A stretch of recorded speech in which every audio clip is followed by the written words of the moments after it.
Roland Martin Unfiltered for Friday, November 30th, 2018. Amber Geiger indicted on murder charges by the Dallas County Grand Jury. We'll talk with Lee Merritt, the attorney for the family. Also hear from Botham Jean's mother. He was a man, Amber Geiger, shot and killed. Also, Rashad Robinson and Color Change had a big meeting with Facebook, of course, after the blockbuster New York Times story detailing them being targeted and attacked by Facebook for criticism of Facebook. We'll talk with Rashad Robinson right here on Roland Martin Unfiltered.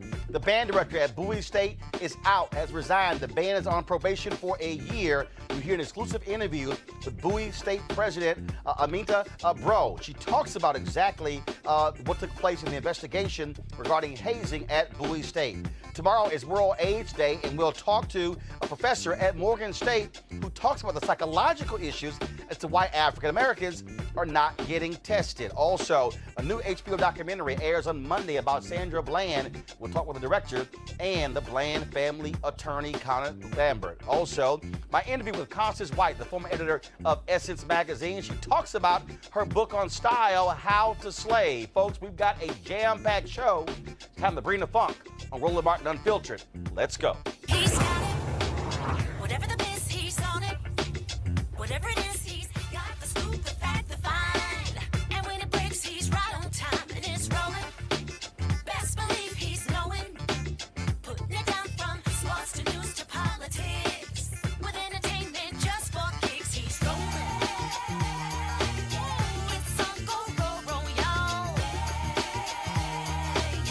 It's Roland Martin, yeah. Rolling with Roland now. He's funky, he's fresh, he's real, the best, you know he's Roland Martin now.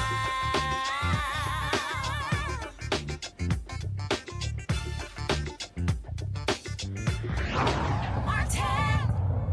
Amber Geiger, the Dallas police officer who shot and killed Botham Jean, charged with murder. That decision came down today by the Dallas County Grand Jury. Here is Faith Johnson, the Dallas County DA, announcing that decision.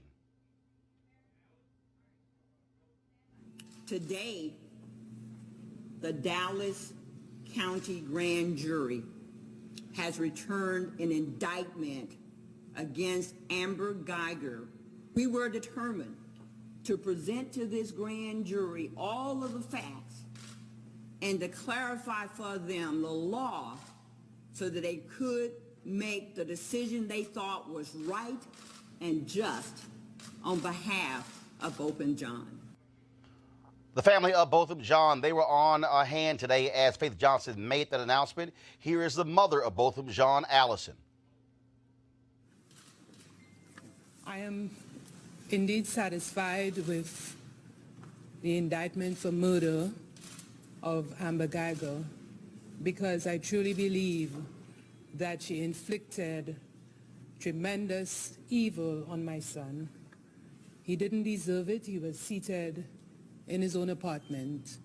He felt safe in that apartment, and he was violated by her coming in and murdering him. So from the very start, I knew that she murdered him, and I was not satisfied at the manslaughter charge. I look forward to the next step, which is a conviction of murder of Amber Geiger, and more so of a penalty, the proper penalty that will cause her to reflect on what she has done and the pain that she has caused, not only my son, but my family, my church, my country. So I'm depending on you to continue to rally with us as we seek continued justice for him. Thank you. All right, folks, joining us right now is the attorney for the Botham Jean family, Lee Merritt. Lee, glad to have you back on Roland Martin Unfiltered. First and foremost, just your reaction to this decision by the grand jury to indict Amber Geiger. And is it a murder charge or is it murder and manslaughter? Please explain. Well, Daryl, Ben, and I, we thought that it was appropriate for the murder charge, and just to answer your question, it is in fact a murder charge, to go forward. The reason for the confusion is because the Texas Rangers recommended a charge for manslaughter. The grand jury had to do something exceptional, which was reject the charge from the Rangers, which was the wrong charge to begin with, and come to the independent determination that they believed the facts supported the charge for murder. They were supported in that conclusion by the presentation put together by the district attorney, Faith Johnson, and her team, but they had to go out of their way to overturn, essentially, what was recommended to them by the Texas Rangers. We knew it was the right thing from the beginning. Just a quick distinction, when the difference between murder and manslaughter is what's going on in her mind at the time she pulled the trigger. As you know, manslaughter charge means that it was either a reckless or unintentional action. And for murder, she had to intend to point her gun at a person and pull the trigger. And we know, even from what she's testified, that when she went into that apartment and she saw both of them in his apartment, she made the decision, according to her own affidavits, to first give commands and then pull the trigger. That what she described in her own words is murder. And when you talk about that decision making, again, the Texas Rangers, they initially had her charged with manslaughter. Many people have been highly critical of that investigation. Absolutely. Yeah, that was Roland. That was the wrong charge from the onset. We've always thought that this should have been murder. The Texas Rangers, quite frankly, did not have enough information to even consider it manslaughter. The DA's office did their own independent investigation. They talked to over 200 witnesses. So it was always clear that based on the evidence, this officer intended to kill both of them on that night. And we knew that murder was the only appropriate charge. And just to be clear, Roland, those Rangers, from the first day that they met with the family, which is the day after Botham was killed, or the Saturday after Botham was killed, they said that they didn't believe that Amber did anything wrong, that it was a big mistake, and that it certainly wasn't murder. That's how they started their investigation. And then they went about hoping to prove that. We have an experience with the Texas Rangers that anytime they are assigned the task of investigating police officers, they either look to exonerate them or they look to give them the least possible charge here. And so that unfortunately, that's going to be an ongoing fight as we move into the trial portion of this, because the Rangers' testimony and their investigation will be relied on heavily by the prosecutors in order to secure a conviction. All right. Well, gentlemen, we first of all certainly appreciate you joining us, and we'll be certainly covering this trial now that it's about to move to its next phase. Thank you so very much. Thank you. All right, folks, another story that we've been covering deals with the issue of Facebook and civil rights organizations. Yesterday, of course, we had Vanita Gupta on the Leadership Conference on Civil Rights with regards to them joining Color of Change when it comes to criticizing Facebook for their actions. And what they did went after them because of Color of Change was critical of Facebook. Facebook hired an external organization, a right-wing PR group, to attack them and to also tie them to George Soros, somehow suggesting that he is completely funding Color of Change. It was a blockbuster story in the New York Times, and that led to a meeting between Rashad Robinson, the head of Color of Change, as well as Sheryl Sandberg, the COO of Facebook. Joining us right now is Rashad Robinson to tell us about that particular meeting. Rashad, glad to have you back on Roland Martin Unfiltered. Always great to be with you. And so the meeting took place when? Was it yesterday or today? It was yesterday. It was yesterday afternoon out at their offices in the Bay. And so there were a number of things that you wanted to cover in the meeting. First of all, how long did the meeting last? Was it only Sheryl Sandberg you were meeting with, and what was the outcome? So the meeting was about an hour and 15 minutes. It included two colleagues of mine, my head of campaigns, Arisha Hatch, and Brandy Collins-Dexter, who's been leading this work, who's a senior campaign director for Color of Change. So both Arisha and Brandy from our side, and then two senior policy folks from the Washington, D.C. office flew out to also join Sheryl Sandberg on her side. Mark Zuckerberg stopped in for a couple of minutes to say hi, but for the bulk, for the basic hour plus, it was the six of us. And in that meeting, you obviously covered what took place with Facebook hiring this organization, coming after you guys. But what else came out of that meeting? What, any resolutions? So yeah, there was a couple of resolutions. Heading into this meeting and long before there was any sort of request, there was any sort of news from the New York Times about about this Definers organization attacking us, we had been demanding a civil rights audit. And I know Vanita probably talked about some of that, but Color of Change for a couple of years now have been demanding a civil rights audit of Facebook, similar to the work that we had done in Airbnb. The Leadership Conference and other organizations over time have joined us in those calls. But we had gotten no feedback. We knew they had been interviewing people. We knew that they'd been talking to people. They came to our office and talked to us, but there was no transparency. So one of our demands was a public reporting from Facebook on where they're at in the civil rights audit, what they've done, what they know, so that we actually can provide scrutiny of an organization that we have no ability to trust at this point. Sheryl Sandberg, towards the end of the meeting, committed to a public release of their findings up to this point by the end of the year. They also committed to a public process around implementation starting next year. They also committed to ongoing work around sort of continuing the audit with the recognition that these problems didn't happen overnight and they won't be solved overnight. Those were the pieces that we walked away feeling good about, or feeling like we're at least making some progress. And again, initially they were refusing to release that audit, correct? Not only were they refusing to release the audit, they were giving us any information about where they're at. They were basically like having all these conversations and saying, "Don't worry, trust us." And even when we got into the meeting, they didn't start the meeting off by saying, "Hey, here's what we're going to do." We really pressed them that there was no way that we could sort of keep engaging at a level of trust unless we had something released publicly. And so we got the commitment that by the end of the year, Facebook will do a public release of where they're at in the audit.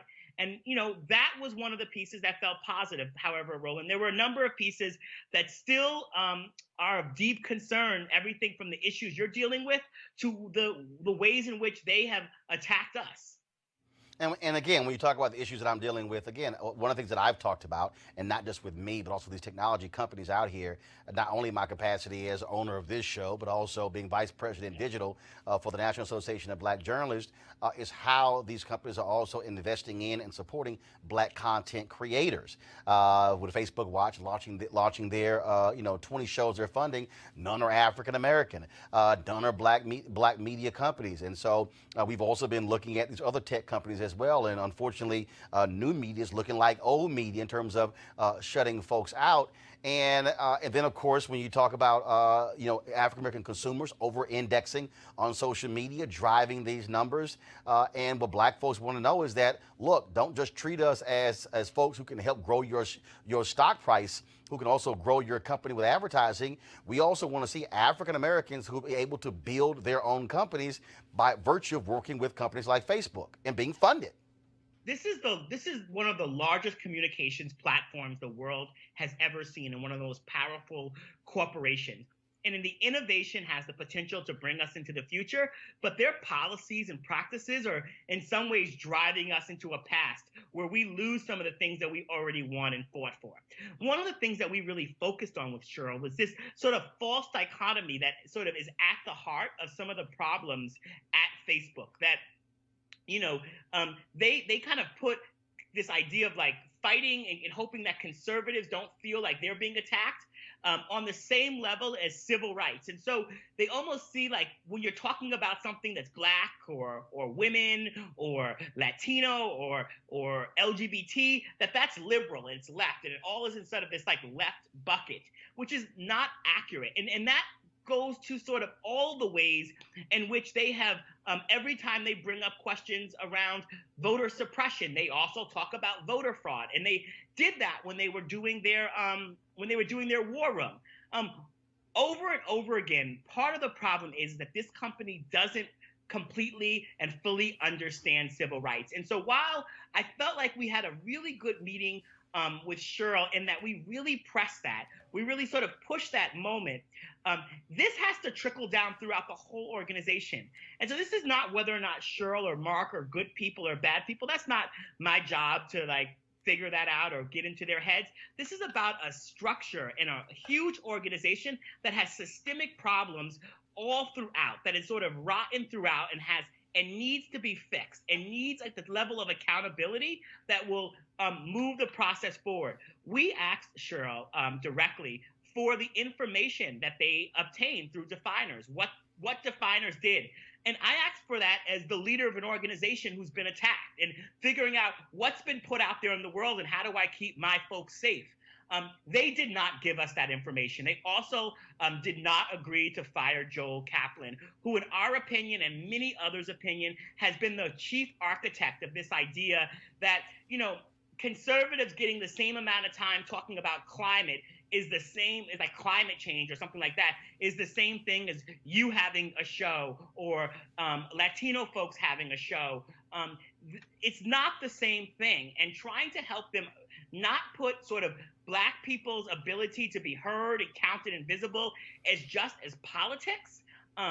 We talked a lot about that there's right and there's left, but there's also right and wrong. And the systemic exclusion of Black people from the employee base of the corporation to how they engage consultants and other folks to how they treat media individuals like yourself. All of this speaks to the reasons why we called for the civil rights audit in the first place, to bring sunlight, transparency, and visibility to these problems. Because if we are not, as a civil rights community, holding institutions like Facebook accountable, who, you know, will come to our organizations and offer us checks and, you know, say nice things to us or show up to our events, but their actual real power is about ensuring that our people have the ability to use this platform to build their businesses, to earn a living, and to speak their mind in our democracy. And those are the things that we have to fight for, and we have to be unapologetic in it. And so we made really clear demands. We got some of the things we wanted. When we came out of that meeting, we talked to the press very clearly about the things that we didn't want. And we're continuing to press. We're continuing to talk to investors. We're continuing to talk to folks in the regulatory community like the FTC. We're continuing to talk to people on Capitol Hill like Senator Booker and Senator Warner and others. And we will continue to talk to the folks at Facebook who, you know that they now have to talk to us and they have to deal with us. And they recognize that when we come to the table, that we're coming to the table with clear demands and we expect clear results. And I think I need people to understand. I'm watching our people who are commenting as we speak right now on Periscope and watching them on these different platforms. And this is what I don't think they quite understand, is that by eMarketer predicted in 2018, Google and Facebook will capture nearly 48% of new U.S. digital advertising spending. I've seen some reports where they put it around even 70%. That means two companies literally are grabbing those dollars. The point we're making is that we want to ensure not only are Black consumers being able to be known and heard, Black media companies are getting opportunities to also participate in this, but we also don't see folks being pushed aside. That's why this is critically important, because as we are moving forward with technology, and we're seeing this, what broadband is not the future, it's the present. The reality is what we don't want to see is exactly what has happened in the last 100 plus years, where Black media companies and Black folks have been pushed aside and then are left scrapping for a couple of dollars and the opportunity to be able to present different perspectives. Because let's just be clear, it's not like you got shows like this right now on cable news, on broadcast news. Oh, sure, you got a Black person who's hosting, but what people need to understand is they're not deciding what goes on. They're not deciding those guests who are coming on as well. On this show, I decide the stories we cover, where we broadcast from, and having access to these platforms and being supported is important. Yeah, I mean, I think sometimes I hear from folks like, on Twitter or other social media, like, why don't you just turn off Facebook? Why do you guys just boycott Facebook? And I'm like, well, sure, if you want to turn off Facebook, that's great. But but Facebook right now has as many users as there are Christians in the world. That's how large this is. So simply telling people to sort of turn it off, that's actually not a realistic expectation for a mother who's starting a business in Tallahassee and wants to reach the marketplace, or for a new journalist that wants to break through and get their story covered, to simply tell them like, okay, this platform's not treating you well, just don't use it.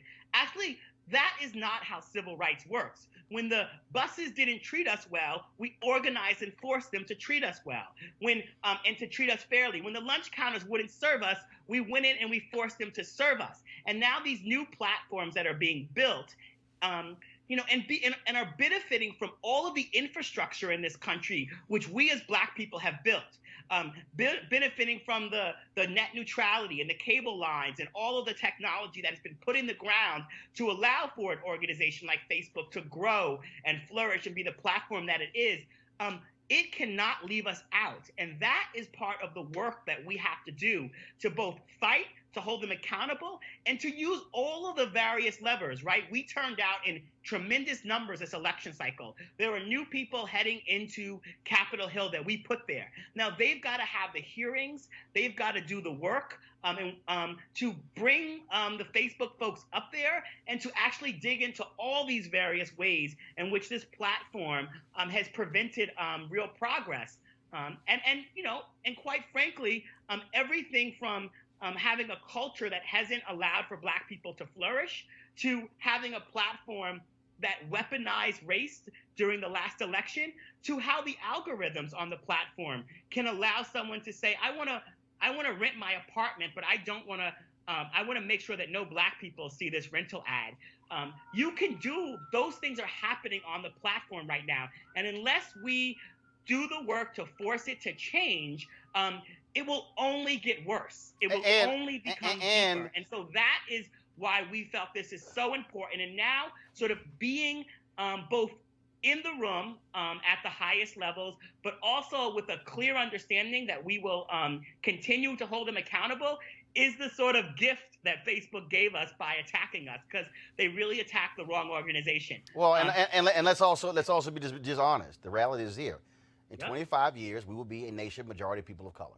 And the reality is the things that you are fighting for today, the things I'm fighting for today, is also recognizing we are a changing America. And companies today, the reality is Facebook is 2 to 4% Black employees. The reality is when Reverend Jackson started his fight against Silicon Valley, it was about opportunity. This isn't about handouts. This isn't about, as you said, please cut me a check. It's like, no, as James Brown said, he said, I'll open the door and I'll get it myself. That's what folks are saying is want to be able to have the opportunity to compete. And so it's holding folks accountable. And what you are doing is no different than what the NAACP did to ABC, NBC, CBS, the New York Times, the Washington Post, all of these media companies. It's the exact same thing. It's simply a new day. Yep, absolutely. And you as an independent voice have really helped to move this conversation, right? Because we've even had problems at times getting mainstream media, cable news to cover this story. They are invested and deeply aligned with Facebook. And so some of the ways in which we couldn't get really covered on some of these problems until the New York Times story broke. And even then, they wanted to cover other angles. But part of the reason is folks like you covered it. Our members and people who went to colorofchange.org signed petitions and raised their voices and made us unignorable. And as a result, a public civil rights audit will be coming by the end of the year that will give us the ability to start looking closely and holding them more accountable. More news stories have come out in the last 24 hours about actually things that Sheryl Sandberg and others at Facebook still haven't told us about the attacks they have made on our organization and others. And we recognize that right now we have a mix of momentum that can help us hold this company accountable. That you just mentioned, Google. Google is now heading to Capitol Hill next week, and there's going to be hearings on some of their work. The reason why they cut that $5,000 check to Cindy Hyde-Smith in Mississippi, Yep. even after she made that comment about lynching, right? And first claimed that they didn't know that she made the comment, which is rich, that Google didn't use Google, right? The reason why these companies are behaving this way is because they are trying to avoid some of the things that are happening in Europe with antitrust, where they're being hit with these fines because they are actually monopolies, and because they and the way monopolies behave is they can cut people out the way that they are doing to you. They can do whatever they want because they've cut out the competition. And so what they are trying to do is avoid that. And they're giving money to both sides. They're giving money to the Democrats and they're giving money to the Republicans. And they think it's all the same. And they think they can just play both sides. And that's also why we need independent voices like you, but we also need independent voices like Color of Change who don't take money from them. Because otherwise what we end up with is this situation where Facebook has decided that they've gotten everyone where they want them and they're going to keep doing what they've always done. All right, Rashad Robinson, Color Change. We appreciate it, man. Thanks a lot. Always appreciate you. All right, folks, let's now cover a story happening close to us here in D.C. At Bowie State, where the president today made a huge announcement dealing with the issue of hazing. Earlier, an exclusive interview with Dr. Aminta Bro, who is the president of Bowie State. Folks, earlier this month, Bowie State announced they were investigating hazing allegations involving their band. Well, now they are releasing those results. Joining us right now is Dr. Aminta Bro. She's the president of Bowie State University. Dr. Bro, glad to have you on Roland Martin Unfiltered. We've had to deal with hazing all across this country. We remember what happened at Florida State when the drum major there died as a result. We've seen this at predominantly white institutions as well. And so now you've had to now deal with this at your campus. What's the result of that investigation? Well, as a result of the investigation, we did find that indeed there was hazing occurring. We also uncovered a document that the students know as their constitution that lays out the parameters for hazing to occur. And we're very saddened about the actions that were taken by some of the members of the band. And we're still very much concerned about what has taken place. But the good news is no one was seriously injured. Unlike other incidents that have been reported in the media, we were out ahead of this. As soon as we found out that this was happening, I shut down the band to ensure that we did our due diligence, we investigated. The first priority I have is for the safety of my students. And upon getting the reports, we enacted probation, a suspension of the ban, until we could get to the root of what was going on. So I'm sad to report that indeed we have found evidence that students have been engaging in hazing activities. The good news is no one was seriously injured. But you do have some results. So obviously the band's been put on probation for a year. Has anyone been suspended, fired as a result of this hazing? Well, just recently, the band director has stepped down. He has resigned. We are very concerned at this time about what took place, but we've also put into place an educational program. We are going to have the band on probation for a year while they participate in an educational program to help them understand what hazing is about. I still think that for some, they don't understand what we're talking about unless they hear about a death, unless they hear about something more serious. I don't believe they fully comprehend in some respects what we are addressing, and that is when they are asked to perform and practice excessive hours and that they are solely focused on the band to the isolation of all all other elements of their life. That's a problem here. Our students are here to learn. They are here, yes, to be a member of the band, but there's an entire campus that they need to participate in. They need to understand that there's a whole other world, and they shouldn't be solely dependent on the leadership of the band, and they need to have some individuality. And unfortunately, there were some behaviors and activities where the freshmen were treated in ways that demeaned them, that humiliated them, and just ran up against those definitions of what we refer to when we're talking about hazing. And so we're going to do a lot of education for these students and the entire campus to ensure that there are clear definitions, clear examples, and our students know when this activity is happening, they need to speak out and say something about it. How do you also deal with the fact that this is also now a deeply embedded culture? What I mean by that is, you know, I'm a member of Alpha Phi Alpha, a lifetime member. We've seen numerous lawsuits. We've seen individuals who have died in fraternities and sororities as a result, and also other bands as well. And there's this whole thinking that somehow, if you don't go through adversity, if you haven't been beaten, if you haven't been demeaned, then somehow you haven't properly earned your credentials to be a fraternity member or to be a band member. I understand that history, and that was then, this is now. I go back to some of the basics that you learn in kindergarten. Don't put your hands on somebody else.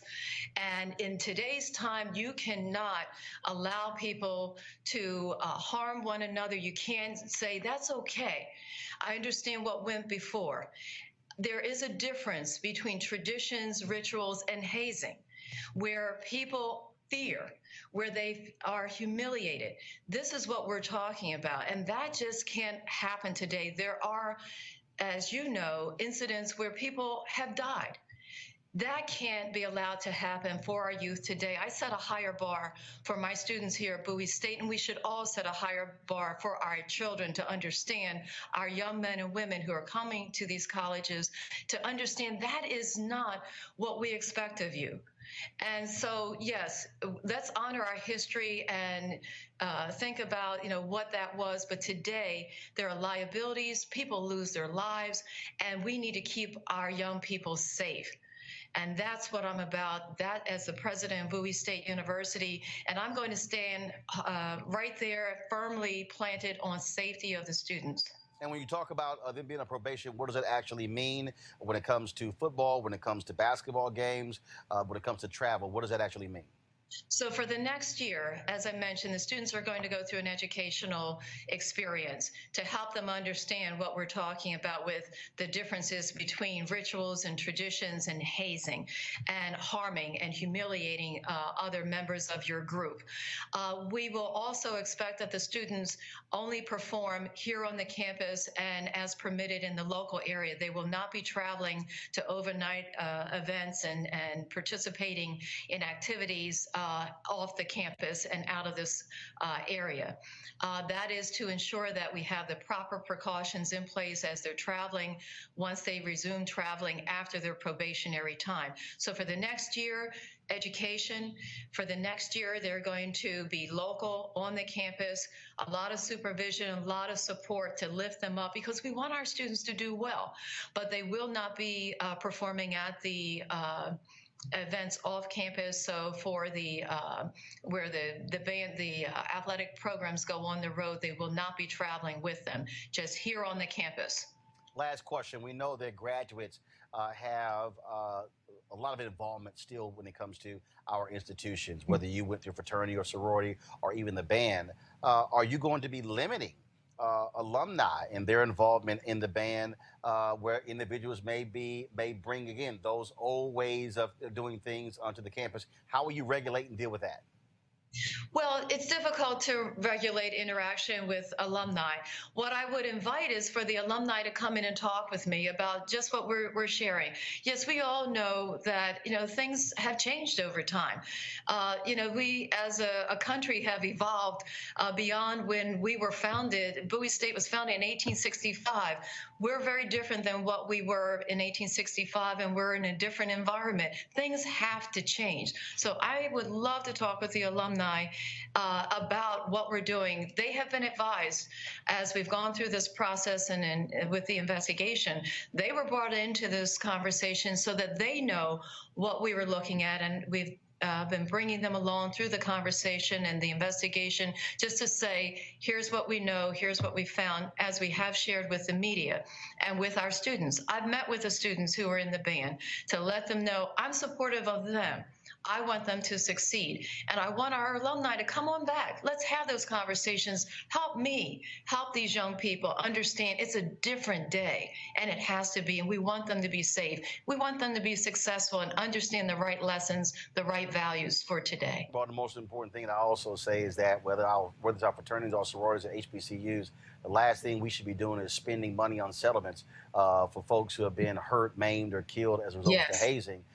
Because that, frankly, endangers the future survival of our institutions. And so we appreciate your leadership on this. Dr. Bro, thanks a lot. Thank you so much, Roland. Thank you. Really appreciate your time. All right, folks, time to hear from one of our partners. With the holidays just around the corner, now is the time to order holiday cards for family and friends. Now, you know doggone well, you mail out holiday cards, they come in the mail, and you want to really impress your friends and family or your business folks with that. So this year, you can create custom holiday photo cards quickly, easily, and affordably at simplytoimpress.com. Now, simplytoimpress.com is your holiday photo card headquarters, with thousands of unique Christmas cards and other designs to choose from. Now look, this is very simple. All you do is upload your family photos, or you can get them from Facebook or Instagram, personalize the text, and then you're done. It's that simple. Simplytoimpress.com prints your cards professionally on your choice of premium card stock in just a few days and rushes them straight to your door. The New York Times Wirecutter named Simply to Impress their favorite custom photo card service. Simply to Impress even offers foil cards and hundreds of great holiday card designs for your business as well. Now look, if you place your order today, you'll save 30% and get free shipping. 30% savings and free shipping. All you got to do is enter the promo code DEAL, D-E-A-L, at checkout. Now save big on holiday photo cards today by using the promo code DEAL at simplytoimpress.com. That's simplytoimpress.com. And remember, when you support them, you also are supporting Roland Martin Unfiltered, because they are. All right, folks, December 1st every year, of course, is the day where the world recognizes World AIDS Day. And one of the issues that we look at is the young folks, especially young folks, African Americans, who don't want to get tested. Well, I was on the campus of Morgan State University in Baltimore. I talked with Dr. Larice Edwards, and it was very interesting and talking with her about her research and what she discovered as to why a lot of black folks who live in our inner cities, even in rural areas, why they are not getting tested. Check this out.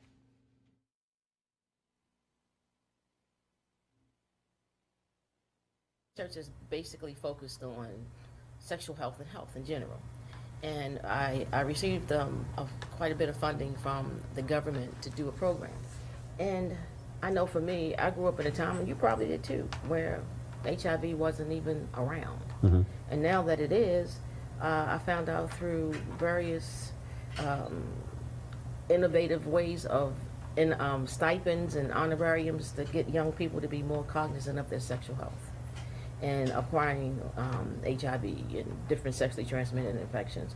And it didn't work. They weren't getting tested. So I want to know why. Why aren't you being tested? I mean, somebody give you a $50 card, gift card, this, that, and the other, trying to make it more appeasing, and putting it in your lap, and it's still not happening. And I found out through a few years of research what are really the primary threats for young kids. And it's pretty sad. It really bothers me that young people today fear excessive police force. They are concerned about community violence and exposure to community violence. They're concerned about the environments that they live in, that they live, work, pray, and play in, the conditions of those environments. They're concerned, and even some of the college kids are concerned about food insecurity and housing insecurity. So that is why I've landed where I am now, working with structural determinants of health as well as social determinants of health, because every kid deserves a good future. So it's interesting that you were focusing on sexual health in this very broad way, Yes. and then all of a sudden said, hold up, this is another, Right. because again, there are people out there who are, because if you say HIV/AIDS researcher, well, folks might automatically be thinking, well, that's actually, okay, you're in a laboratory, you're looking for a cure, you're thinking of that. So you're really dealing with the mental aspect The behavioral of what is aspects. blocking somebody from Yes. getting the information, getting and being more aware. Yes, and that's how we came up with the perceived risk hierarchy theory, because everybody has a risk portfolio. Say it again, the what? Perceived risk. Got it. Hierarchy theory. Got it. Basically, that says the youth and young adults, they prioritize risk,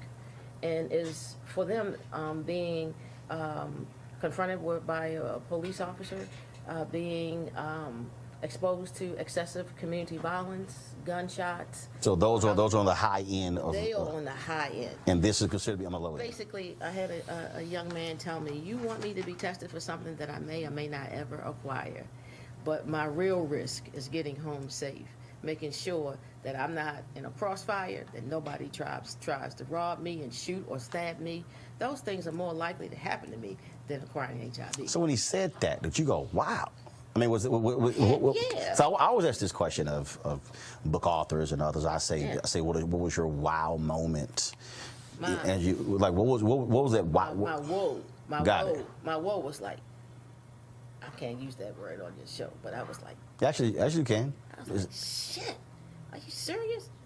And that's how I came up with the title of my article, None of Us Will Get Out of Here Alive. Because kids, young adults, and youth told me that getting home safely, coming from the movies safely, getting to and from work safely is more of a priority for them than anything else. And the thing that bothers me most about that, Mr. Martin, is that those things get in the way of their ability to remember, to recall, and to learn. Because if you're going to sit in school all day and figure out and navigate how you get home safely, you're not listening and you're not absorbing what's being taught. So that's the part that I'm invested in. And then we got to include historical trauma, the role that historical trauma plays, the role that epigenetics play, cumulative, community, assault, and then adverse childhood experiences. We have to do something about education in this country for black kids. And if we don't, that's why they're going to continue to build detention centers and jails. They're not doing anything about the schools. There was an article in the last week, Afro-American paper here in Maryland, talking about heating the schools, making sure that schools have heat so that kids can come to school.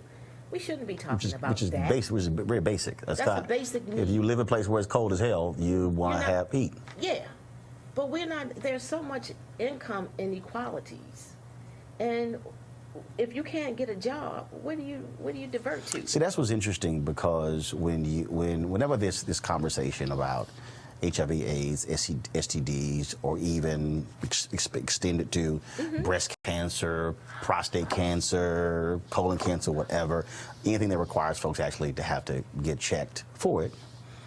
And then I can even expand this thing when we talk about, people go, well, how hard is it for you to get a voter ID? So then when you start walking people through, it's like, no, this is what you don't quite understand. In your world, this is very simple. This is, look, you get an ID, or you go to the doctor and then you get a checkup.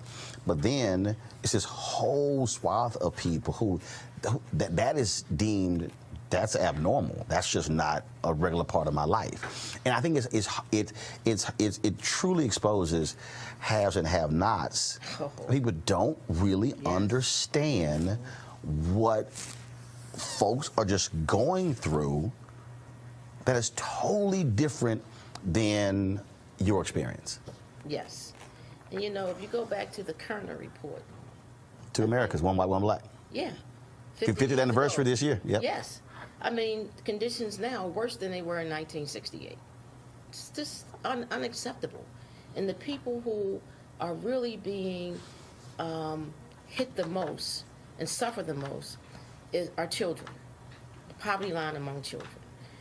Even in college, people. I told a colleague today, as I was getting out of my car to come here, there was somebody standing by me. I was in my trunk and I felt somebody, and I said, "Can I help you? What's wrong?" And he said, it was a student. He said, "Do you have any spare change?"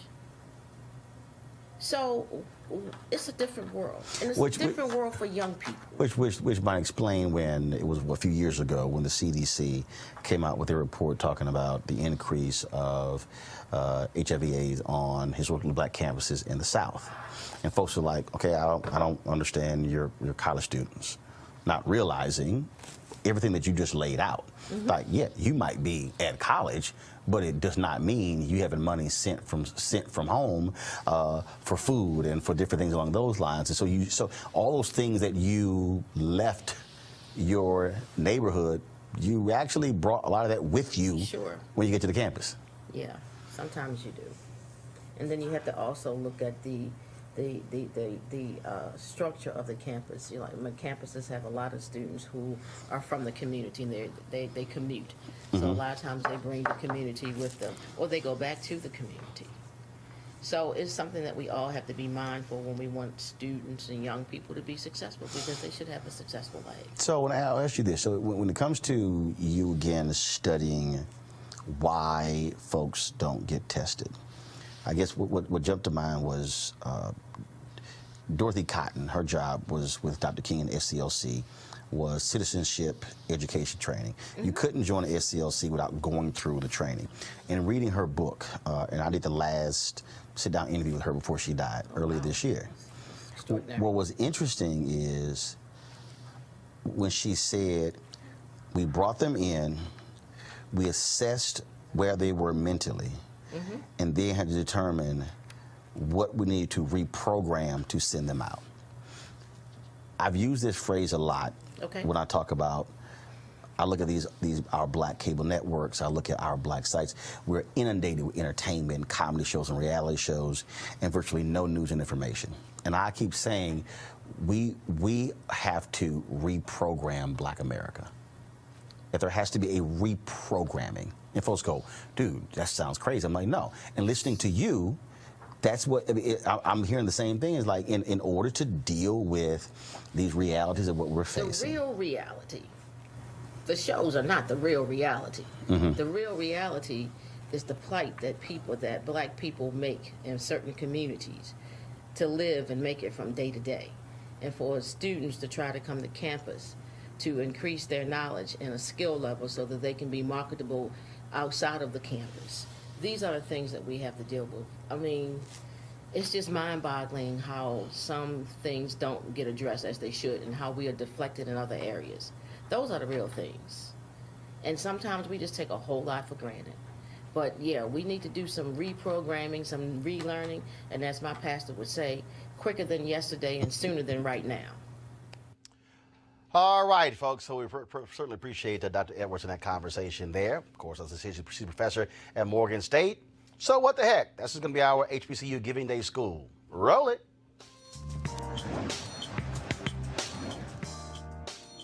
Again, hashtag HBCU Giving Day. Morgan State is our university in Baltimore, Maryland, founded in 1867. Famous graduates include Kwesi Mfume, former head of the NAACP, former member of Congress, also Earl Graves Sr., founder of Black Enterprise, the playwright David E. Talbert, and of course Wilson Good, the mayor of Philadelphia. To support Morgan, go to www.morgan.edu. Plus, you can support them because their president is a member of the greatest fraternity of all time, Alpha Phi Alpha Fraternity Incorporated. And so certainly shout out to them. And if you're a Morgan graduate, we also expect you to also give back to the university. And so we certainly appreciate that. And just for folks who don't know, we started hashtag HBCU Giving Day as a way to encourage more folks to give to HBCUs, because when we had Florida A&M University on TV One's News One Now, their national alumni president talked about the fact that only 5% of Florida A&M graduates were giving back to the university. And so this is our way every day to offer a reminder to folks to give back, but also to give you a little history about our various HBCUs. And so we appreciate that. All right, folks, on Monday on HBO, there's going to be a documentary that is going to deal with the life of Sandra Bland. Remember, she was a 28-year-old black woman from Chicago who was arrested for a traffic violation in Prairie View, Texas. Of course, location of Prairie View A&M University. Sandra, of course, was going down there. She was had a new job, and she was down only there for a few days. But she was arrested for no reason whatsoever. After 3 days in custody, she was found hanging from a noose in her jail cell. Her death was quickly ruled a suicide, but many people, of course, across the country were shocked and stunned, saying that it was potentially racially motivated. Her story, something that we covered extensively on my previous show. And again, that documentary is going to be this Monday. And so here is a part of the documentary.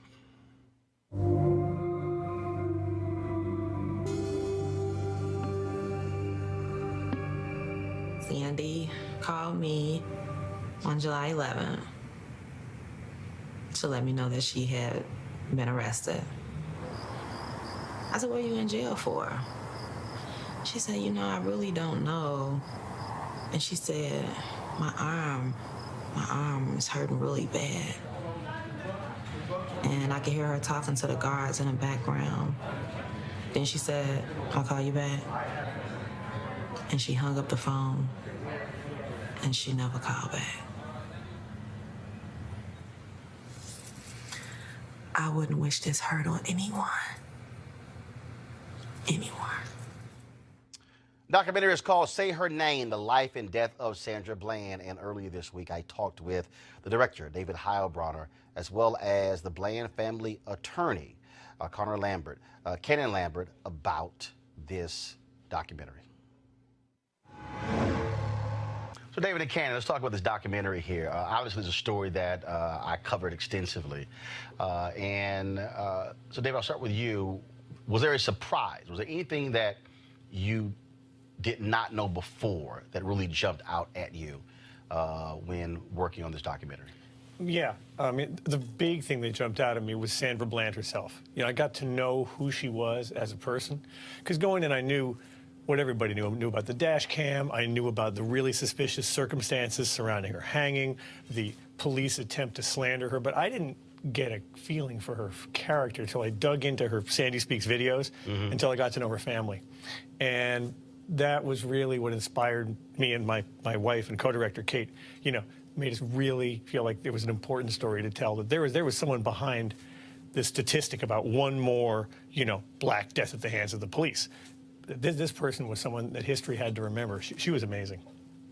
Kenan, when you think about this story and how it developed, and then when people begin to see those videos, to see someone recording videos, sharing their thoughts, their innermost feelings about police stops and things along those lines, and then all of a sudden her becoming, in essence, a story and others doing their own videos about her, quite eerie. It is so prophetic. It is extremely eerie. If somebody can be that powerful, that strong, and it can happen to her, I think that's what resonates with everybody. We understand that it can happen to anybody. And that's what drives so many people in their interest in seeing better. And that's what she calls for in the documentary. I mean, she calls for better. She calls for us to step up. She calls for us to take our seat at the table and do something as opposed to sit on your hands. One of the things that was, as we were reporting on the story, probably maybe it was a week or so after she died, when her sister posted a photo, because we'd actually met. I spoke at a women's expo in Chicago. And then when she posted the photo, I mean, so I remembered the scenario, because she's a very tall woman. Yeah. And then when I met her mother at the Congressional Black Caucus, we did an interview with her mother, and her mother said, oh my God, she absolutely loved watching your show, and she always said she was going to be on your show one day.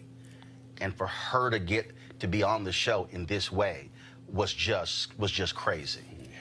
Yeah, I mean, I've thought a lot about what's happened, what this film might do to Sandy's legacy. In fact, what her story has done. It's this terrible irony that here's a woman who had so much to contribute, who did these video blogs that, you know, a handful of people had seen, and she had to die in jail, you know, to become a national figure. She would be smiling now if she were looking down on it, because this is what you wanted. I don't know if she wanted this to be the way she got there. Ken, I've studied that videotape, and to this day, Why did that trooper stop her? Well, I mean, I think that's the question that so many of us have. He didn't have basis. And you know that because you can look at his own words. He didn't know what to arrest her for. She says in the video, why? I'm not under arrest. You don't have a right. And then he says, you are under arrest. And she says, for what? And you see him later looking and talking to his supervisor, trying to figure out what she's under arrest for. See, most people, when they play the videotape, they pick up on the videotape either two places. When he's about to pull her over, and then when he's pulling on the car door. But when I've run that tape back, I've seen it from the perspective of when she pulls out of the parking lot on the Prairie View A&M campus. And again, I've watched it. She literally pulls out. She makes no lane change. There's nothing. He was dealing with somebody else. He turns his car around. Boom. He follows her, and it's sort of like, okay, I'm gonna wait till you do something. Then he still pulls her over, and again, I'm going. Yeah, man. There was nothing there to even be pulled over. But see, I would go so far as to say he did things to help and to create the situation. Oh, absolutely. He rushes up on her and then forces her to get over for the purposes of getting out of his way, and she even says so. And I think that's the broader issue, right? The broader issue is that you can be driving your car, anybody, black, white, Asian, Hispanic, whatever, and minding your own business, and then get stopped by the police and then subjected to something that can go woefully wrong. And you know, you ask yourself, why did this situation serve as a rallying cry? And I think it served as a rallying cry for a myriad of reasons, but it really has to do with the fact that we can all see ourselves in Sandy. In this documentary that was done, one of the things that's most impressive to me and the way that they put it together is that they let Sandy speak, and she does so in an eloquent way. David, you have police officers who understand they have complete authority. Yeah. And he knew, again, if you study that videotape, if you just watch it, and he knows that he is agitating her. He knows that he is provoking her. And then he knows exactly. This is not like somebody who was smoking in her car and then she turns and blows a cigarette in his face. Yeah. When he says, put the cigarette out, and she says no, he knew by being an officer that even if it's an unlawful command, the law says you have to obey. Yeah. You know, people talk about that. I mean, everyone's looked at that stop, 6 ways to Sunday. What a lot of people say about it is that, well, if Sandy had just behaved herself and shut up, but, they're not really looking at it very carefully because that's just what she did. She gets stopped. He says, license and registration. She gives him license and registration. 5 minutes pass. He comes back. He says, here you go. She doesn't say anything. Then he says, you look irritated. Right. And she says, well, I am. Well, yes. Then she tells why, and she stops talking. Time passes. He goes, are you done? Now, yes. When my wife and I have an argument, if either of us says, are you done? In that tone. It's over, man. Everybody knows what that tone is. What it means. And he knew exactly what he was doing. Yeah. And then she says, she's still keeping her cool. She goes, yeah, I'm done. You asked me what was wrong. I told you. More time passes. She's still not doing anything. So when people say, why didn't she just shut up and behave? She did, and this guy just kept coming at her. Right. Coming at her. And then finally, he goes, she said, put the cigarette out. And then she says, why do I have to? She didn't say no. She says, why do I have to put it out? And that's when he pulls the car out. Boom. By the way, the other part of it is that people talk about her cursing. She didn't start cursing until he pulled her out of the car after pointing a taser at her. He slapped her face. Well, he did that too. Yeah. He did that too. And I think the documentary makes that clear too. There's a lot of things about this piece that was done that really help people understand the totality of the situation. It's one of the reasons why I think it's so important that people watch the film. And then also the issue of cash bonds. Yeah. Because it was interesting to me the number of people who kept saying, well, my goodness, that they just couldn't find the $500. Look, there are a lot of people in this country who, if something happens, just can't go grab $500. And by the way, if you're in one state and you've got to go 4 states down to get to the person you're trying to get to, that's a problem. It's difficult to do. And it was a day and a half.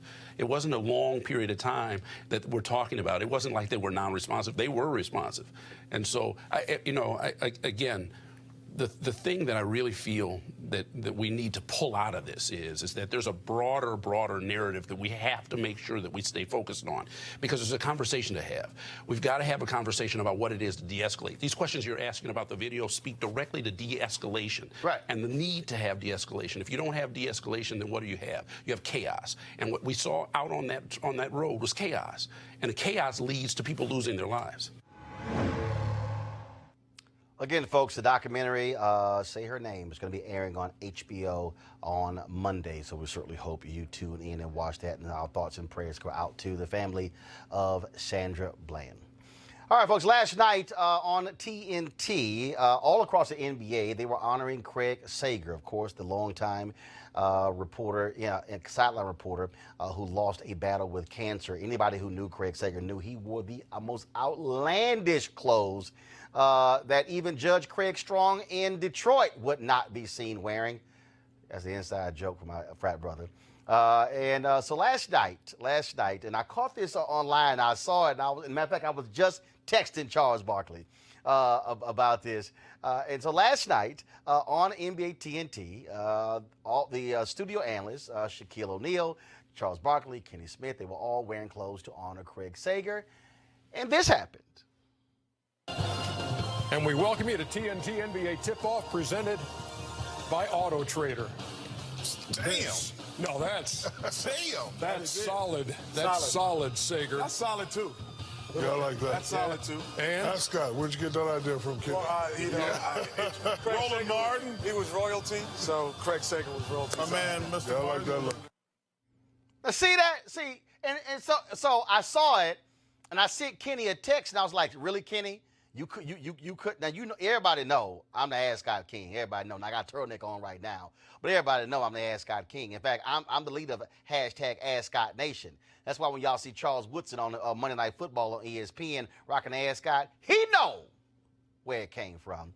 But how Kenny gonna sit here and then didn't want to give a brother any credit? But see, thank goodness my man Charles Barkley was there, showing me some love and correcting Kenny, saying exactly where he got it from. So everybody know that's the deal. And so that's how we roll. And so Kenny, stop hating and go ahead and give a brother some credit for inspiring you to wear the ascot. And if you want, I'll send you one from my line, because you know that's how I roll. And so, Chuck, I appreciate that, bro. Thank you so very much. All right, folks, and see, that plays right into our next story. Of course, it's always about when you are black, it's about having some style. And, of course, this summer when I was in New York, I had a chance to sit down with my girl, Constance White. She's the former editor of Essence magazine, and she has her book out. It is called How to Slay, Inspiration from the Queens and Kings of Black Style. And, yeah, Kenny, don't be a hater. You know when it comes to the ascot, I'm one of the kings of style. And so, folks, here's our conversation with Constance White. I certainly hope you guys have a great weekend. I'm going to see you Sunday in Indianapolis for our School Choice is the Black Choice conversation at the Indianapolis Public Library. So I can't wait to see all of you at Indianapolis. And Eastern Star, I'm going to see y'all at Reverend Jeffrey Johnson's church on Sunday. As soon as I land, I'll see y'all guys there as well. So y'all have a great weekend. Enjoy this conversation with Constance White. Holla! All right, Constance, how you doing? I'm doing so well. I'm ready to slay. What is black style? Black style is a feeling. It's also something concrete, how we put ourselves together. It's how the black community has really shaped how they want to present themselves and then influence practically the world. See, the reason I asked that, when I was news editor of Savoy magazine, we did they wanted to do a photo shoot. And so I mentioned pastors. Okay. And I remember I was going back and forth with the folks there because the fashion people, they were like, well, you know, the way these preachers dress, that's not fashion. I said, okay. I said, let me help you out. I said, black people are not sitting here focused on what somebody's wearing on the runway. Right. I said, but when you have, because I think in that particular issue we did, I know Bishop Jakes was in it, I know Bishop Eddie Long was in it, I know a couple others. And I said, trust me, when you have 5, 6, 10,000 people watching somebody every Sunday, they are paying attention to what that pastor is wearing. Yes. I said, so y'all can call it what you want to. Say, we're not going to call it fashion, we'll call it style. I said, I don't care what you call it. Same thing. It doesn't matter matters what to you black call people. It does. And I will say, Black people are looking at the runway, but they are also looking at that pastor.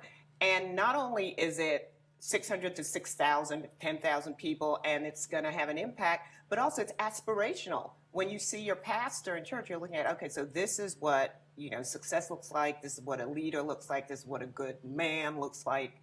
So that has great impact. And it is style, and there is a style to both men and women and our Sunday best, how we put ourselves together. And the reason it was we were going back and forth on it, because I was trying to get them to understand that Black folks, we don't conform to someone else's standard of what they consider to be stylish or consider to be fashionable. No, we've always did our own thing. Then everybody else said, oh, we like that. We like that, and we're going to adapt it, and we can repackage it and sell it, and all of that too. And that's one of the things that I hope that How to Slay shows, is it shows how we're so creative. The impact and the fertility in our communities around style. And I think a big part of it is because of what you said, because we don't need to conform to what's outside. And sometimes you're making something from nothing, which is always a place to come from to be extremely creative. And another time it's about, you know what, this is who I am. I think a lot of it has to do, the reason that the Black community is such an incredible fountain of inspiration and style for the rest of the world, is because a lot of the time we're saying, well, you know what, this is how I want to put myself out there. And it's very individual, it's very original. Also, I think it's a matter of also when you begin to put stuff together. If you don't have much, your whole deal is like, okay, this is what I got, so let's see what I can put together and make this thing work. And so all of a sudden, when it comes together, folks are like, oh, how'd you do all of that? Oh, Wow, I just sort of, that's right. I just I sort like of how just, you- how you put threw that some- together. I What just do threw you something think together. I mean, but the creativity comes out in that whole process. Absolutely. And the other thing is, Black Style, we care about how we look. We care about how we put ourselves together. And whether it's something very casual, pants falling off the butt, or it's something very formal, like the pastor, your Sunday church, we care about how we look, for better or worse. Now, in this book, you didn't focus just on celebrities. No. It was a mix, and also it's not all contemporary. You wanted to be able to sort of give this wide range of Black folks. Yes. So there are the celebrities, but it definitely, in my process, definitely did not start, or end for that matter, with celebrities. I was really looking at where are the places that Black people have made an impact, and how can I show that in a visual way.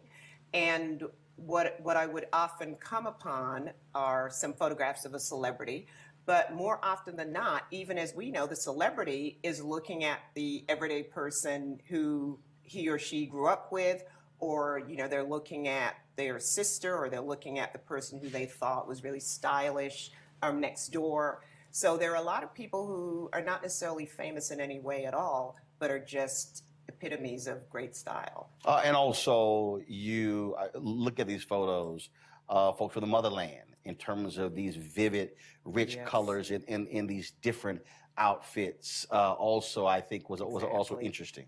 Yes, thank you. There's a historic perspective, and then there's taking it back to Mother Africa historically, as well as contemporary outfits.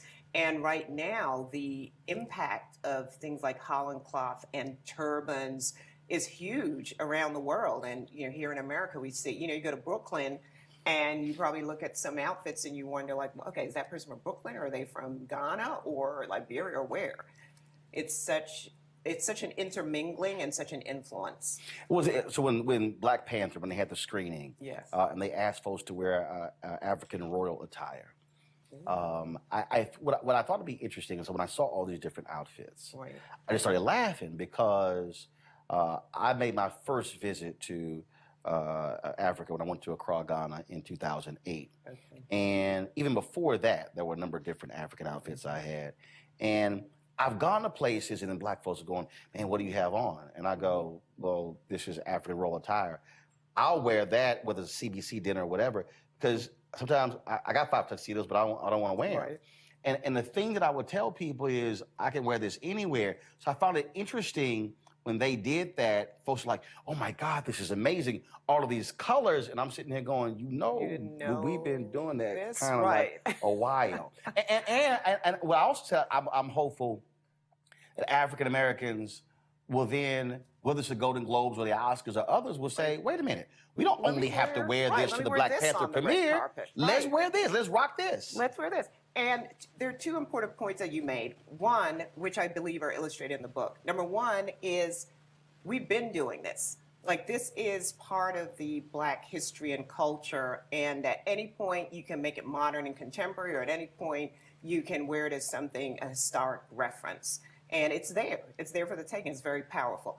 Number two, would someone think about, oh, I can, wear this to the Oscars and wear it on the red carpet?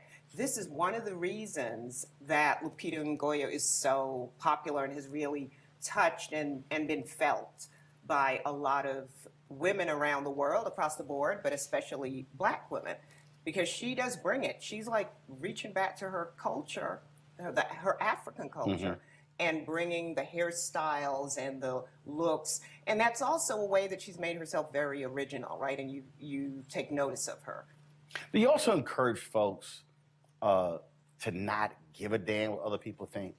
Because what happens is a lot of times folks will, I remember Mark Lamont Hill and I, we were messing around, and we were at NABJ, this was 2013. Right. And I got Journalist of the Year.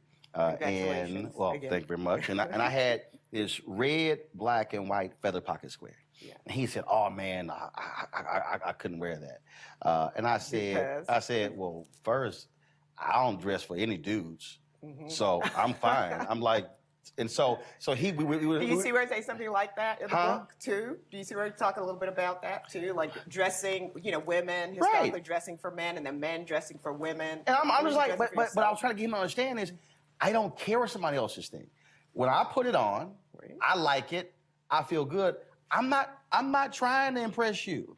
And I think also when you talk about this individuality, it's about what makes you feel good. If you walk out that door and you feel good, I don't care if you don't like the feather pocket square. Somebody will. Somebody will like it, beginning with you. Right. And I think that's important. It's important to mental health, and it's important to how we present ourselves in style, because if you're feeling uncomfortable about something, if you are looking for approval from someone, that is a really difficult and hard place to be in. That's why for me, so if we're going out, they always tell a guy, don't be honest if your wife or your woman asks you, how does it look? I said, no, I'm real honest. I don't like it. Or colors don't work. But then does she change because you don't like it? No, my whole deal, I said, look, you wearing it. But my deal is, don't ask me for my opinion. But I will say this here. I think one of my nieces did this. We were going somewhere, and she was constantly pulling. I said, you got to take it off. Yeah. I said, because the rest of the night, that's what you're going to be doing. Right. Because you're so self-conscious about it. If you're self-conscious about something, my deal is take it off, put on something that makes you comfortable, and go. Because the rest of the night, you're jacked up because you're self-conscious the whole night. Yes. Can't have fun. That can't work. You've got to be comfortable in your clothes, just like you're comfortable in your own skin. And looking for approval is not the same thing as dressing appropriately, right? So you may say, okay, I'm going to the office, right? Or I'm going for an interview, or I have an important meeting today. And I think it's quite acceptable and is wise to think about what's appropriate to what you're trying to do, right? How are you trying to make an impact? What would you say to a young man or a young woman, and they're trying to find their way, and they're so caught up in this idea of what their peers are saying about what they're wearing? Because that could stunt somebody's creativity right there. Okay, I don't want to take any chances. I'm just going to just fall in line with everybody else. What would you tell them? I would tell them, first of all, think about yourself. Think about what appeals to you, think about what you feel comfortable in, and start there. Now, it's also not helpful to deny the fact that, because you did say young, right? So you can't really deny the fact of biologically what happens when we become teenagers and peer pressure starts to set in. So no one wants to have their peers laugh at them, but you know what? Sometimes that's okay. And I think that's something to communicate, that sometimes someone's laughing at you because they're insecure because of the problems they're having internally or when they go home. And you can't buy into that. You have to I tell them to go to hell. What? I tell them to go to hell. You tell them that that's what they should tell the person. No, that's what I did. Yeah, I didn't when know. you were there, Literally, right, you tell them to go to hell. I didn't give a damn what they thought. Because I wore, like, I rarely wore jeans, and to this day, if you ever see me in jeans, I guarantee you, I will have cowboy boots on. That's the, but I will never, you will never see me in jeans without cowboy boots. Yeah. I just don't, I don't wear jeans. I just don't like it. Okay. And so oftentimes I wore slacks. I might wear ties, whatever, to school. Right. And folks like, oh my God, laughing at me. I'm like, you know, I don't care what y'all think. Right. I mean, literally, I was in the junior high school. I think you have to give kids, you have to arm kids. You said kids. We as adults, we want to help them, of course, and you want to arm them with language, with weaponry. Because if you just say, oh, don't pay attention to, you know, what Jane is saying or what Laquan is saying, or kind of leaves them in a place like, okay, don't pay attention. But then you're in the heat of the moment, and what should I do? I think you have to arm them, like you're saying, with what do I say? What's the language? What do I look? Yes, think about, how do I look? Like, yes, think about what your body language is and so on too, but you want to give them some language, a script, because a lot of times, you know, and psychologists have borne this out, that a lot of times you want to know what exactly to say. So yeah, that's fair and helpful if you say go to hell, or you say, you know, I don't care what you think, even if they're not feeling it, you know, at least they have something to say. So how about this here? So when it comes to style, when it comes to, as you say, how to slay, what do you say to folks to not get caught up in rampant commercialism? Understanding, I mean, you know, when First Lady Michelle Obama, there was some outfit she wore, and they would say, that's a $40 outfit? Oh my God, like, what is she doing? It looks like $1 million. Right, and because I think what happens is, we also have been raised or sort of bred to think that, oh no, the most expensive, that's what you go for. And you have these people who are killing themselves when you can put together the unbelievable outfit. It's not costing you an arm and a leg. Right, right. You know, I think there are a couple of things. When you think about, it goes back to what we were talking about with regard to what do you tell young people? It's the same thing with adults. Like, where are you getting your sense of self from? Is it coming from internal strength, which you are born with? We're all born okay, right? And we're all, you know, children of the Most High, and we're okay. Or are you coming from a place of, I get my strength from outside, what people say I am, you know, how people view me, what people think of me. And so it begins there, you know, and that's deep, but it's not all that hard if you focus on it. But if you just go around sort of unwoke and you don't see all the things that are impacting you, yes, that's going to be a tough road to hoe. So it begins there. The second part of it is practically saying, listen, hey, you can have style. Money doesn't equate with style. There are people in this world who have tons of money, right? And no style. When I was in Chicago, that was this guy we won't tell any names. You're not no. First of all, I completely forgot his name. Yeah. And we were talking, and so he had asked me where I get my suits from, and I said, I buy them from here. And he, you don't get yours tailored? I said, no. And so he says, oh, well, my suits are $2,000, and my shirts are $200, and my shoes are $500. He's going on and on. And I'm looking at him, and I'm going, damn, you wasted a lot of money. That's what I'm thinking. Yeah. Because it was, literally, and that was his thing. And I'm just sort of looking at it, and I'm going, you know, I don't really care. And it was as if how much it cost was driving it, as opposed to, but the reality is, he was complimenting me on how my stuff was put together, and literally my whole outfit from head to toe collectively wasn't $500. Which is great, and we want to share that information. I think that was the power of what you did in that moment, and that's the power of Michelle Obama, where she'll share that information when she was on that worldwide platform and say, you know, this is a Naeem Khan dress or a Jason Wu dress, and it costs $4,000, or we'd find that out, right? Mm-hmm. But at the same time, she was afraid to say, this is a $50 dress, right? And this is a little brooch I put on it. And I think that was really empowering for all of us, for across the board, black and white, but particularly for black women, to say that. Because yes, in our community, we don't want to get caught up in the brand names and saying, and also, here's a really, really important point. We don't want, in the digital age, in the age of the internet, where people can create these fake lives and fake personas, Oh my God. where, okay, I just went and got this pair of shoes, and I'm telling you that it's Gucci, but it's not really Gucci. Or, you know, I just got this Dior and I bought it, but I'm taking it back tomorrow.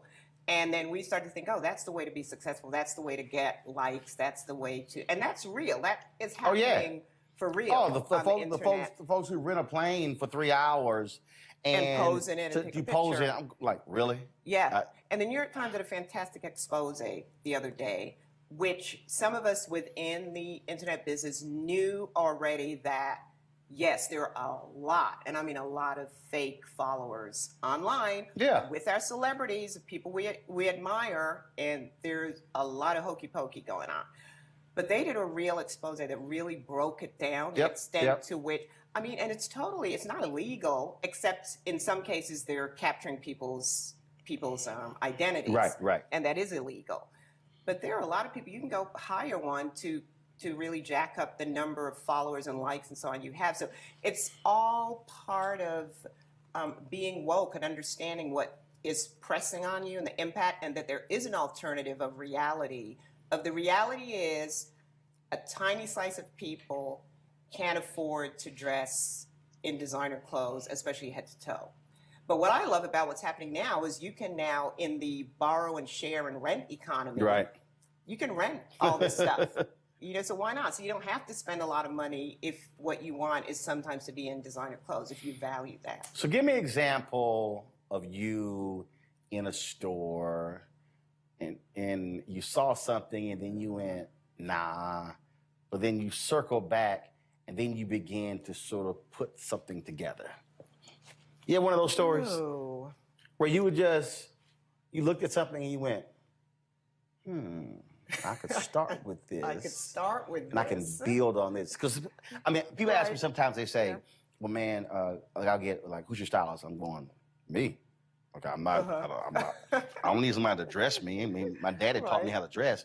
But they would ask me, well, what do you start with? And sometimes I might start with the tie and then build everything from there. Right. Or I might start with the shirt and build everything from there. Sure. So whatever this time when you were just in a shopping, whatever, you saw something and then you went, I can do this. And I put it with that. Then put it with that. And all of a sudden, something just happened. Something's happening. Well, I tend to, if I do that, and I have done it on a few occasions, I tend to do that with shoes. But that shoe and then. But my most recent experience of doing that was with a baseball jacket. And I was in the store and I was thinking, and I saw this baseball jacket and I thought, oh, that's really cute. And then I started thinking, I could put that with that. And if I paired it with this. And then I also started thinking about where would I wear it, and could I wear it, across from winter and then across to spring, and because I like my clothes to work for me. Right. I don't like it because I have enough clothes that just sit there for years. Your deal is not that seasonal stuff. I do like the trans-seasonal right now. Right. Yes, yeah. I'm not like a particular seasonal shopper. Well, is it because the reason I asked that, I think it was Father's Day, my dad's birthday or whatever. And so we went to this men's store. And I don't particularly like people helping me when I shop. Okay. My philosophy is, if I call you, I need your help. Otherwise, stand back. I don't really need you you advising. I don't need you. I'm good. Yeah. Just stay away. Okay. So we're sitting there, and I got a suit, and so I'm sitting there, and I'm kind of like, okay, I want that shirt. And then I go and I'm looking. So I tell the sales guy, I say, hey, I need you to go get that tie off that mannequin 2 rows over. And he goes, oh, that's not going to go together. I said, I did not ask your opinion. I said, one, it is going to go together. I need you to go get it. Right. And so he looks at me, and so he comes back. So I put it with the shirt, and I said, see, do you see that pinstripe that's in that suit, which you did not see? I said, the tie and the shirt pulls the pinstripe out. I told you this was going to go together. And so then I'm sitting there, of course, with the socks, and then, of course, shoes. But it was hilarious to me because I'm buying it for my dad. He's there. Oh, you're buying for your dad, not for yourself. Okay. Buying for my dad. Yeah. He's there. Yes. And so I'm putting this whole thing together, and I start laughing because this is simply in reverse of what happened when I was growing up. Oh, right. Where So he would shop we for had you. to stand there, Right. and we didn't have input. He was kind of like, I'm paying for this, so he would be, okay, here's the suit, so here's the belt. So we like, how about this, Dad? No. And so But was Roland, you sound like you could do some styling. well,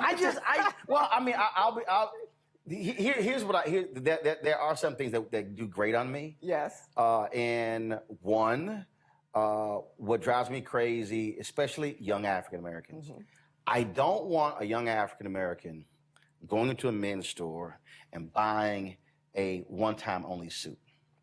What I mean is, you could only wear that suit really one time. Right. And just so I was in. What suit? Give me an example. So young man comes into a men's store and he is trying to convince his mom to get that cream suit with a red pinstripe. You can wear. Got it. And I'm like, true. Dude, I'm saying you're gonna wear it more than one time, but what? So I was in another men's store in Chicago. Right. It was two young brothers, and I'm trying to mind my own business, but they're calling home to see if they can buy something, and the dude behind the counter, he's going along with it. I say, yo, man, why you gonna let them buy that rust suit? Yes. I said, my deal is if you're under 18, and you have limited money, this is just my belief, you should only buy a gray suit, a blue suit, or a black suit, right, which allows you to get multiple shirts, multiple ties. Yes. And I was ticked at the dude who worked there because I felt that's where he should say something. Right. To say, young man, let me help you out. Right. I know you like. That's great, but I will say, arguably, They didn't have the money.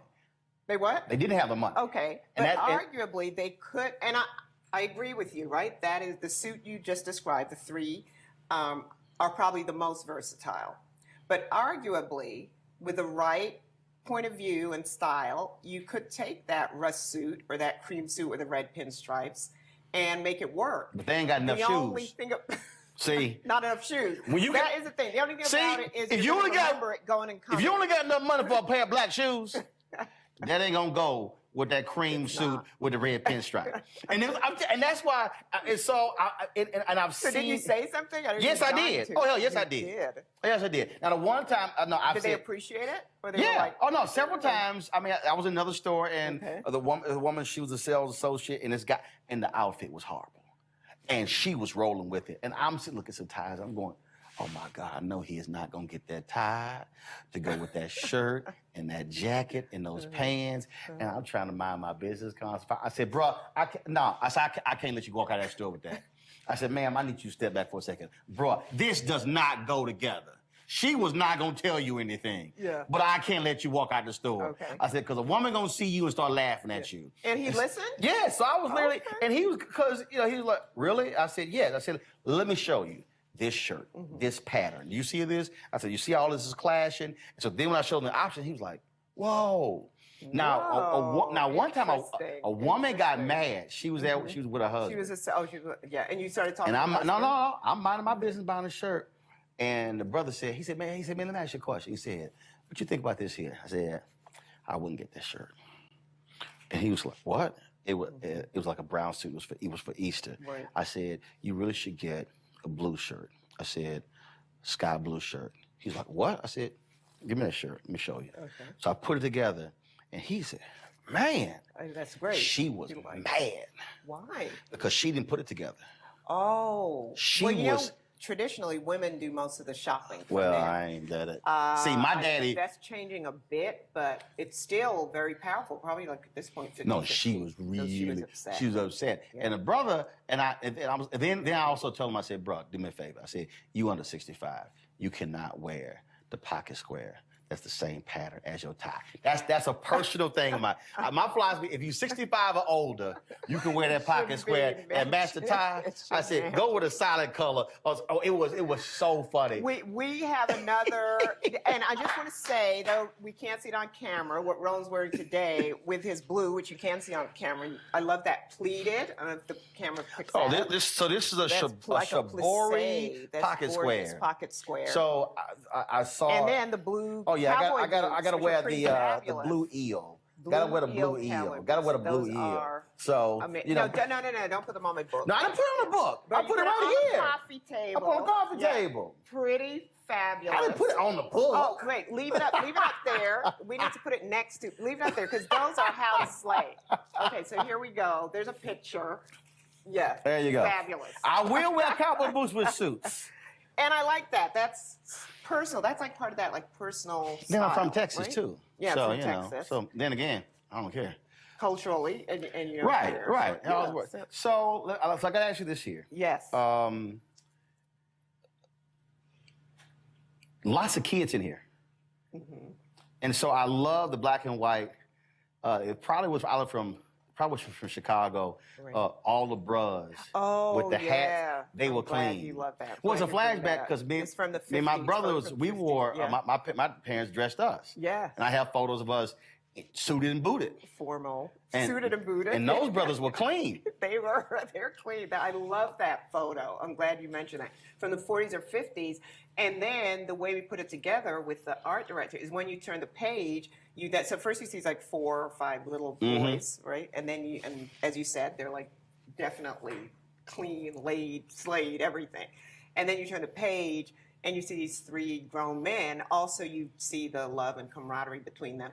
And they're dressed and they're sharp. I think you'd approve, right? And it's Future, Jay-Z, and DJ Khaled. Now I got to ask you this. So I love that juxtaposition. What is it you don't like when you go out, you see folks got on stuff? And I see. So when you see, you go, like, I'm don't fine. have strong reactions Yes, you like do. that. Yes, you do. You know you. Like you mentioned earlier, the pants hanging off. I'm fine with the pants kind of hanging off. All right, I'm not trying to see your ass. Okay. I'm like, especially the other day, this brother, he was holding up. It was damn down to his thighs, and I'm like, you know, if you just pull the pants up, tighten the belt, You said that to him? You ain't gotta carry it. I'm just saying. He's in the store. He's literally shopping, and he's got one. And he's holding up, and he's trying to put it in the back. You know you can use 2 hands. What are you saying? You can use nothing. But I'm like, you can use 2 hands. Okay, you got me there. So here's what I don't like. I don't have a big problem with the pants falling off the butt. I know. I go with the flow of, fashion. But you cannot be wearing that style when you are over 30. Yes, I've seen. This is where it's getting real. Yeah. You know, you can see the guys who I was 16 when hip hop hit with full force. And it's like, you are now damn well 46. And you're still showing me your underwear while you're shopping in the CVS with, your jeans or your pants, your tracksuit, your dirty gray sweats, whatever it is, falling down, from your underpants and your butt. I don't care if it's your butt crack or your underpants. They're both equally offensive. Over 30. When you're like 46. It's like, stop. Use the belt. That's just not a look. Use a belt. Use the belt. Use the belt. Not cute. Not a look. You're not 16. Whatever. Unhemmed and pants. And those kids aren't even wearing it that much anymore. Unhemmed pants. Unhemmed pants? Now, are you talking about like an unhemmed pair of suit pants? I'm talking about one is a bunch at the bottom. Okay, that they didn't cut it and fit it. That really bothers you? No, because you're going. You do know it's like it's puddled. It's gathered. It's like your legs are stacked. I feel more empathy with that. I feel like that is a role. No, okay, now I'm not blowing smoke here in any direction with what I'm about to say. I'm just saying, you really have a future in. No, I'm serious. I'm so serious as a judge. A book, and then the whole 9 yards. The book, the website, and if you want to buy it, you can license it with someone or whatever. If you want to purchase, you can purchase too, because you really.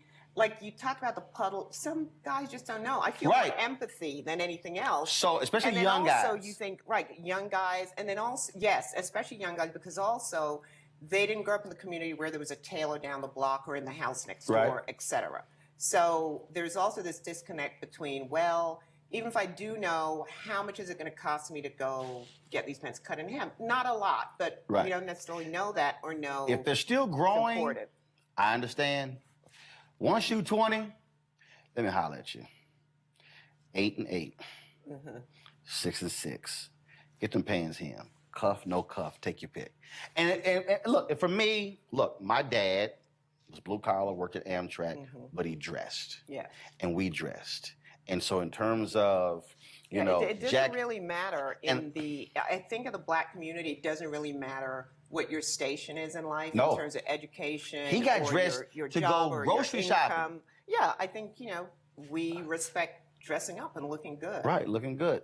Last thing, the photographer. Tell me about her. Who shot your cover? Oh, Itasia Jordan.